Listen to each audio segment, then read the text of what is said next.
ஆஸ்பைரன்ஸ் எல்லாருக்கும் வணக்கங்க. இன்றைக்கி நம்ம 10th சிவிக்ஸில் இந்திய அரசியலமைப்பு அலகு 1 பார்க்க போகிறோம். இது சிலபஸில் எங்கே கவர் ஆகுதுன்னா, பாலிட்டிக்ஸில் எடுத்த உடனே ஃபஸ்ட்டு அவங்க கொடுத்துருக்கிறதே கான்ஸ்டியூஷன் ஆஃப் இந்தியா தான் இந்திய அரசியலமைப்பு. அதனால் இது ரொம்ப முக்கியம். அறிமுகம். ஒரு நாட்டின் நிர்வாகமானது, ஒரு நாட்டை நிர்வாகம் அப்படிங்கிறது எதன அடிப்படையில் பண்ணுறோன்னா, அரசியலமைப்பு வச்சு தான். ஒரு நாட்டோட முன்னேற்றத்திற்கு அச்சாணின்னு சொல்கிறதும் அரசியலமைப்பு தான். முதலாக அரசியலமைப்புங்கிற கொள்கை எங்கே தோடுச்சுன்னா, USA அமெரிக்க ஐக்கிய நாடுகளில். அனைத்து மக்களாட்சி நாடுகள்லேயும் ஒரு அரசியலமைப்பு சட்டம் இருக்கும். ஒரு நாட்டோட குடிமக்கள் வாழ்கிற விரும்புகிற வகையில் அடிப்படை கொள்கைகள், அதாவது மொழி உரிமை, இன உரிமை, மத ஃபாலோ பண்ணுறதுல இருந்து எல்லாமே நம்மளோட ஒவ்வொன்றும் ஆர்டிகல்ஸில் இருக்குது. சரிங்களா? அதனால் அடிப்படை கொள்கைகள் அரசியலமைப்பில் இருக்குது. நம்மளோட சமூகத்தோட அடிப்படை தன்மையை அரசியலமைப்பு நமக்கு தெரிவிக்குது. பாலிட்டிக்ஸில் டோட்டலாக 15 கொஷின்ஸ் கேட்பாங்கங்க குரூப் 4க்கு. அதனால் இது ரொம்ப இம்பார்ட்டண்ட். நீங்கள் கம்பல்சரி பாலிட்டி படித்தே ஆகணும். படிச்சுக்கோங்க. இந்திய அரசியலமைப்பு உருவாக்கம், இதில் நான் சொல்கிறதெல்லாம் மார்க் பண்ணிக்கோங்க. 1946ஆம் ஆண்டு அமைச்சரவை குழு திட்டத்தின் கீழ் உருவாக்கப்பட்ட இந்திய அரசியல் நிர்ணய சபையால் இந்திய அரசியலமைப்பு உருவாக்கப்பட்டது. 1946 செப்டம்பர் மாதம் ஜவஹர்லால் நேரு அவருடைய தலைமையில் கேபினெட் மிஷன் உருவாக்கியிருப்பாங்க. இதில் 3 ஆங்கிலேயர்கள் இருந்திருப்பாங்க இல்லைங்களா? ஸ்டெஃபோர்ட் கிரிப்ஸ், அலெக்சாண்டர் பெத்திக் லாரன்ஸ். அப்போ அரசியலமைப்பு உருவாக்குறதுக்கான தொடக்கம் அங்கேருந்து தான் இருக்குது. இந்த சபையில் 292 மாகாண பிரதிநிதிகள், மார்க் பண்ணிக்கோங்க. 93 சுதேச அரசுகளின் நியமன உறுப்பினர்கள், பலுச்சிஸ்தான் சார்பில் ஒருவர், மாகாண முதன்மை ஆணையர்கள் சார்பில் 3 என மொத்தம் 381 உறுப்பினர்கள் இருந்தனர். அரசியல் நிர்ணய சபையின் முதல் கூட்டம் 1946ஆம் ஆண்டு டிசம்பர் 9ஆம் நாள் நடைபெற்றது. இச்சபையின் தற்காலிக தலைவர் டாக்டர் சச்சிதானந்த சின்ஹா. இந்த கூட்டத்தொடர் நடந்துட்டு இருக்கும் போதே அவர் இறந்துருவார், சச்சிதானந்த சின்ஹா. சரிங்களா? அதனால் ராஜேந்திர பிரசாத்தை அரசியலமைப்பு நிர்ணய சபையோட தலைவராகவும், HC முகர்ஜி, B கிருஷ்ணமாச்சாரி இவங்க 2 பேரையும் துணைத் தலைவர்களாகவும் தேர்ந்தெடுத்திருப்பாங்க. இது மொத்தமாக 11 அமர்வுகளாக 166 நாட்கள் நடந்திருக்கும். 2473 திருத்தங்கள் முன்வைச்சிருப்பாங்க. சிலவற்றில் அந்த திருத்தங்களை சிலதை ஏற்றிருப்பாங்க. அரசியல் நிர்ணய சபையை பல்வேறு குழுக்களின் மூலம் இந்திய அரசியலமைப்பு சட்டத்தை உருவாக்கும் பணியை மேற்கொண்டது. இந்திய அரசியல் சட்ட வரைவு குழுவோட தலைவர் யாருன்னு கேட்டிங்கன்னா BR அம்பேத்கர். இந்த பேரால் நம்ம படிக்க வேண்டியது மார்க் பண்ணிக்கோங்க. ரீகால் பண்ணுறவங்க ரீகால் பண்ணலாம். இல்லை நோட்ஸ் எடுத்துகிட்டு இருந்தீங்கன்னா நோட்ஸ் எடுக்கிறவங்களும் எடுத்துக்கோங்க. 1946 அமைச்சரவை தூதுக்குழு, அப்புறம் அந்த 292, 93 போல் 389 உறுப்பினர்கள் இருந்தாங்களா, அதையும் நீங்கள் கண்டிப்பாக படிச்சுக்கணும். முதல் கூட்டம் நடந்தது எப்போ? 1946 டிசம்பர் 9. தற்காலிக தலைவரோட பேர். அடுத்தது அவருக்கு அடுத்ததாக பதவியேற்ற ராஜேந்திர பிரசாத். துணைத் தலைவர்கள் HC முகர்ஜி, V கிருஷ்ணமாச்சாரி. 11 அமர்வுகளாக நடந்தது. 166 நாட்கள் நடந்தது. 2473 திருத்தங்கள். அடுத்ததாக வரைவு குழு தலைவர் BR அம்பேத்கர். ஓகேங்களா? இந்திய அரசியலமைப்பு சட்டம் உருவாக்கப்பட்டது. எனவே இவர் இந்திய அரசியலமைப்பின் தந்தை. இந்திய அரசியலமைப்பின் தந்தை, இதையும் நீங்கள் மார்க் பண்ணணும். இந்திய அரசியலமைப்பின் தந்தை யார்? BR அம்பேத்கர். இந்திய அரசியலமைப்பு சட்டம் எழுதப்பட்ட பின்னர் பொதுமக்கள், பத்திரிகைகள், மாகாண சட்டமன்றங்கள் மற்றும் பலரால் விவாதிக்கப்பட்டது. இதை கூற்று காரணங்கள் போல கேட்கலாம். இந்திய அரசியலமைப்பு சட்டம் இந்த அன்னைக்கு உருவாக்குனாங்க, இதை பலரால் விவாதிக்கப்பட்டதா அப்படின்னு இந்த லைன் அப்படியே கொடுத்துருவாங்க, பத்திரிகைகள், பொதுமக்கள்ன்ட்டு. அப்போ கூற்று காரணம் சரியாக இருக்கணும். அடுத்தது இறுதியாக முகவுரை 22 பாகங்கள், 395 சட்டப்பிரிவுகள், மற்றும் 8 அட்டவணைகளை கொண்ட இந்திய அரசியலமைப்பு 1949 நவம்பர் 26ஆம் நாள் ஏற்றுக்கொள்ளப்பட்டது. இந்த 1949 நவம்பர் 26ங்கிறது கான்ஸ்டியூஷன் டே, ஓகேங்களா? ஏன்னா அந்த அன்னைக்கு தான் வந்து அரசியலமைப்பு சட்டம் ஏற்றுக்கொள்ளப்பட்டது. இந்த அரசியலமைப்பு நடைமுறைக்கு வந்தப்போ எத்தனை பாகங்கள், சட்டப்பிரிவுகள், அட்டவணைகள் இருக்குது அப்படின்னு அவங்க கொஷின் கேட்பாங்க. நீங்கள் மார்க் பண்ணிக்கோங்க. அடுத்ததாக ஏற்றுக்கொள்ளப்பட்ட ஆண்டு, வருடம், நாள் 1950ஆம் ஆண்டு ஜனவரி 26ஆம் நாள் இந்திய அரசியலமைப்பு சட்டம் நடைமுறைக்கு வந்தது. நடைமுறைக்கு வந்த ஆண்டு 1950 ஜனவரி 26. இதையும் மார்க் பண்ணிக்கோங்க. இந்த நாளே ஒவ்வொரு ஆண்டும் இந்திய குடியரசு தினமாக கொண்டாடப்படுகிறது. பிரேம் பெஹாரி நரேன் ரைஜடா தான் இந்திய அரசியலமைப்பு சட்டத்தை இத்தாலி பாணியில் அவரோட கைப்பட எழுதினார். மார்க் பண்ணிக்கோங்க. இந்திய அரசியலமைப்பு சட்டத்தின் சிறப்பு கூறுகள். உலகிலுள்ள எழுதப்பட்ட அனைத்து அரசியலமைப்புகளை விடவும் மிகவும் நீளமானது. இதன் பெரும்பாலான கருத்துக்கள் பல்வேறு நாடுகளிலிருந்து, அதாவது USA, UK, USSR, Canada, Ireland போன்ற பல்வேறு நாடுகள்லேருந்து எடுத்திருப்பாங்க. சரிங்களா? அரசியலமைப்போட கூறுகளை. அது மட்டும் இல்லாமல் இது நெகிழாத்தன்மை கொண்டதாகவும் நெகிழும் தன்மை கொண்டதாகவும் இருக்குது. நெகிழாத்தன்மைனா என்னன்னா, ஒரு சாதாரண சட்டத்திருத்தம் போல் இதையை வந்து திருத்திட முடியாது. அதே போல் நெகிழும் தன்மைனா சில இடங்களில் சிம்பிள் மெஜாரிட்டியோடையே தீர்மானம் கொண்டு வர சட்டங்களும் இருக்குது. அது நெகிழும் தன்மை கொண்டது. அடிப்படை அந்த பேசிக் ஸ்ட்ரக்சரை வந்து யாருனாலையுமே மாற்ற முடியாதுங்க. ஈவன் பார்லிமெண்ட்டுக்கு கூட அந்த பவர் கிடையாது. அதுதான் நெகிழாத்தன்மை. சரிங்களா? கூட்டாட்சி முறை அரசாங்கத்தை மத்திய மாநில அரசாங்கங்கள் ஏற்படுத்துகிறது. இந்தியாவை சமயசார்பற்ற நாடாக்குகிறது. செக்யூலருங்கிறது பிரியம்பிள்ளையே, சமயச்சார்பற்றங்கிறது பிரியம்பிள்ளையே இருக்குது, முகவுரையிலேயே இருக்குது. சுதந்திரமான நீதித்துறையை வழங்குகிறது.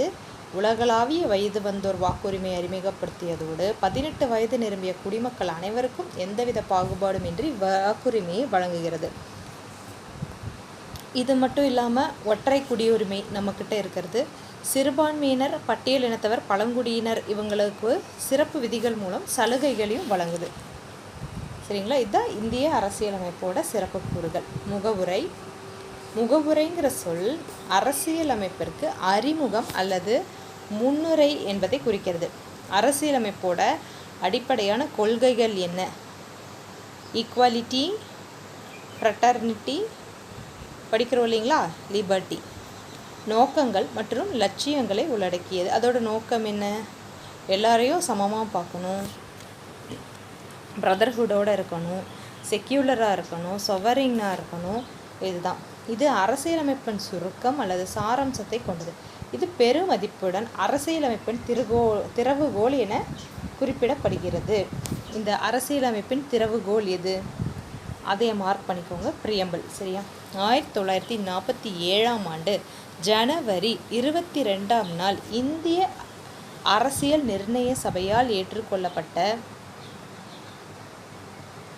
ஜவஹர்லால் நேருவின் குறிக்கோள் தீர்மானத்தின் அடிப்படையில் இந்திய அரசியலமைப்பின் முகவுரை அமைந்துள்ளது. இந்த டேட் மார்க் பண்ணணும். 1947 ஜனவரி 22 குறிக்கோள் தீர்மானம் கொண்டு வந்தது ஜவஹர்லால் நேரு. இந்திய அரசியலமைப்பின் முகவுரை அமைந்துள்ளது. முகவுரையானது 1976ஆம் ஆண்டு 42வது அரசியலமைப்பு சட்டத்திருத்தத்தின்படி, இந்த 1976 42வது அரசியலமைப்பு சட்டத்திருத்தம், இதை மார்க் பண்ணிக்கோங்க. இதை ஒரே டைம் தான் திருத்திருப்பாங்க. அது இந்த இயர் தான். 1976 42வது அரசியலமைப்பு சட்டத்திருத்தம். அதன்படி சமதர்மம், சமயச்சார்பின்மை, ஒருமைப்பாடு என்று 3 புதிய சொற்கள் சேர்க்கப்பட்டன. இப்போ அந்த பிரியம்பளை திருத்துறாங்க 42வது சட்டத்திருத்தப்படி. அப்போ சமதர்மம், சமயச்சார்பின்மை, ஒருமைப்பாடு இந்த 3 வேர்டையும் உள்ள சேர்க்குறாங்க. சரிங்களா? இந்திய மக்களாகிய நாம்கிற we the people of India, இங்கிலீஷில் சொல்லணும்னா அப்படி தான் இந்த அரசியலமைப்பு தொடங்குது. இதனால் என்ன தெரிஞ்சுக்கலான்னா, இதுக்கப்புறம் வந்து கொஞ்சம் இம்பார்ட்டண்ட் இல்லை, ஜஸ்ட் ஒரு ரீடிங் மட்டும் பண்ணிக்கோங்க. இது இந்திய அரசியலமைப்பு தனது அதிகாரத்தை மக்களிடமிருந்து பெறப்பட்டதை தெளிவுபடுத்துகிறது. என்னன்றது தெரிஞ்சுக்கோங்க. எனக்கு கூற்று காரணம் கூட கேட்கலாம். இந்திய மக்களாகிய நாம் அப்படிங்கிற சொற்களோட தோணுது. இது இந்திய அரசியலமைப்பு தனது அதிகாரத்தை மக்களிடம் பெறப்பட்டதை தெளிவுபடுத்துகிறதுங்கிறத காரணமாக வச்சுட்டாங்கன்னா both A and B are correct and R is the correct explanation of ஏன்னு போட்டுக்கணும். இதை புரிஞ்சுக்கணும். இதிலிருந்து இந்திய மக்களை இந்திய அரசியலமைப்பின் ஆதாரம் என நாம் கூற முடியும். இந்தியா ஒரு இறையாண்மை மிக்கனா வெளியிலேருந்து யாரும் நம்மளோட நாட்டு திட்டங்கள்லையோ செயல்பாடுகள்லையோ ஆதிக்கம் செலுத்த முடியாது. சமதர்மம் எல்லாரையும் ஒன்றா தான் பார்க்குது. சமயச்சார்பற்ற அரசு தனக்குன்னு சொந்தமாக எந்த ஒரு மதத்தையும் கொண்டதா இல்லை. ஜனநாயக மக்களாட்சி நடக்குது. அதனால அது ஜனநாயக குடியரசு என அரசியலமைப்பின் முகவரை கூறுகிறது. இந்திய குடிமக்கள் அனைவருக்கும் சமூக பொருளாதார அரசியல் நீதி வேலை என அனைத்திலும் பாதுகாப்பு வழங்குவது இதன் நோக்கமாகும். சரிங்களா? 1789 ஆண்டு பிரெஞ்சு புரட்சியின் போது சுதந்திரம், சமத்துவம், சகோதரத்துவம் ஆகியன முக்கிய முழக்கங்கள் ஆயின. இந்திய அரசியலமைப்பின் முகவுரையில் இவற்றிற்கு முக்கியத்துவம் தரப்பட்டுள்ளது. So year 1789. பிரெஞ்சு புரட்சியில் 3 தத்துவங்கள் சொல்லியிருக்காங்க இல்லையா? சுதந்திரம், சமத்துவம், சகோதரத்துவம். இது முகவரையில் இடம்பெற்றிருக்கு. சிட்டிசன் எனும் சொல் சிவிஸ் எனும் லத்தீன் சொல்லிலிருந்து பெறப்பட்டதாகும். இதோட பொருள் நகர அரசில் இருக்கவங்கன்னு அர்த்தம். இந்திய அரசியலமைப்பில் ஒரே மாதிரியான ஒற்றை குடியுரிமை தான் இருக்குது. இது பாகம் 2ல் 5-11, அதாவது ஆர்டிக்கல் 5 to 11 வரைக்கும் குடியுரிமையை பற்றி விளக்குது. பார்ட் 2வே சிட்டிசன்ஷிப்கானது தான். சரிங்களா? குடியுரிமை சட்டம் 1955. குடியுரிமை சட்டம் 1955 இயற்றப்பட்டுச்சு. இது குடியுரிமையை எப்படி பெறலாம், எப்படி இழக்கலாம் அப்படிங்கிற விவரணைகளை கூறுது. 8 முறை திருத்தப்பட்டிருக்கு. முதல்ல குடியுரிமைய சட்டம் காமன்வெல்த் குடியுரிமையை வழங்குச்சு. 2003ஆம் ஆண்டு அந்த காமன்வெல்த் குடியுரிமைங்கிறத நீக்கியிருப்பாங்க. குடியுரிமை பெறுதல். குடியுரிமையை பெறதுக்கு மொத்தமாக 5 வழிகள் இருக்குது. பிறப்பின் மூலம் 1950ஆம் ஆண்டு ஜனவரி 26, அதாவது நாடு குடியரசு ஆச்சு இல்லைங்களா, அந்த அன்னைக்கோ இல்லை அதுக்கு அப்புறமோ இந்தியாவில் பிறந்த எல்லாருமே இந்திய குடிமக்கள் தான். வம்சாவளி மூலம்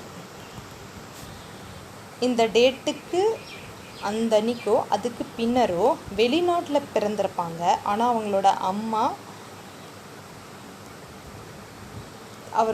அவங்களோட அப்பா பிறந்த போது இந்திய குடிமகனாக இருந்திருந்தால் வெளிநாட்டில் பிறந்த அவர் வம்சாவளி மூலம் இந்திய குடிமையை பெற முடியும். அதாவது ஒருத்தவங்க வெளிநாட்டில் பிறக்கிறாங்க, ஆனால் அவங்களோட அப்பா இந்திய குடிமகனாக தான் இருக்காங்க அப்படின்னா வம்சாவளி மூலம் பெறலாம்.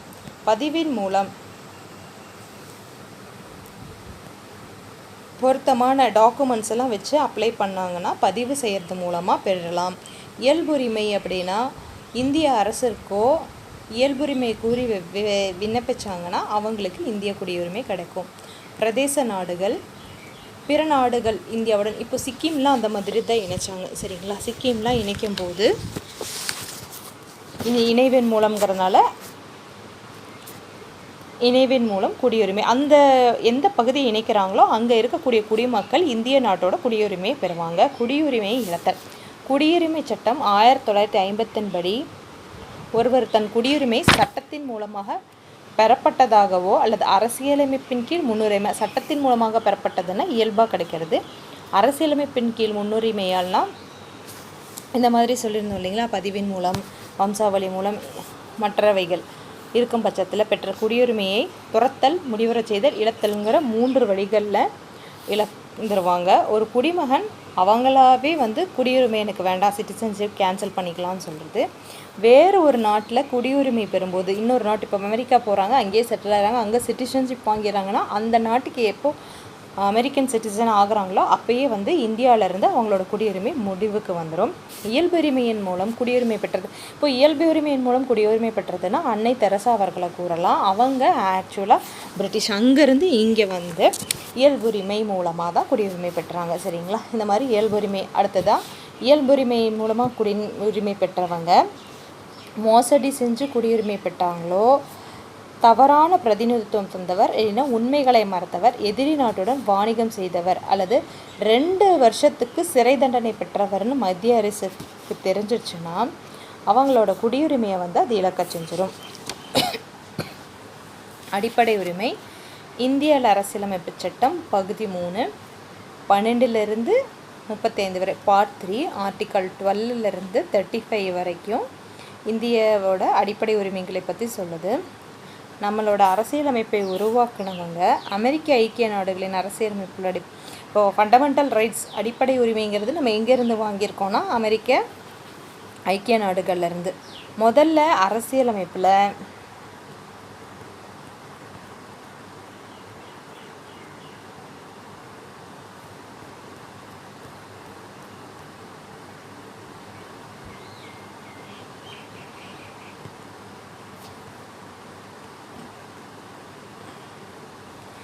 ஏழு வகையான அடிப்படை உரிமை இருந்தது. ஆனால் 6 தான் இருக்குது. இது வந்து பகுதி 300 இருக்கும் இல்லைங்களா, அதாவது 300A சொத்துரிமையை வந்து நீக்கி கொண்டு போய் ஆர்டிக்கல் 300Aல வச்சுருப்பாங்க. அதனால இப்போ 6 தான் இருக்குது. அதனால இப்போ 6 மட்டுமே இருக்குது. பகுதி 3 இந்தியாவின் மகாசாசனம். இந்தியாவோட மகாசாசனம்னா என்னது? பகுதி 3 இந்திய அரசியலமைப்பின் மகாசாசனம் பகுதி 3. சரிங்களா?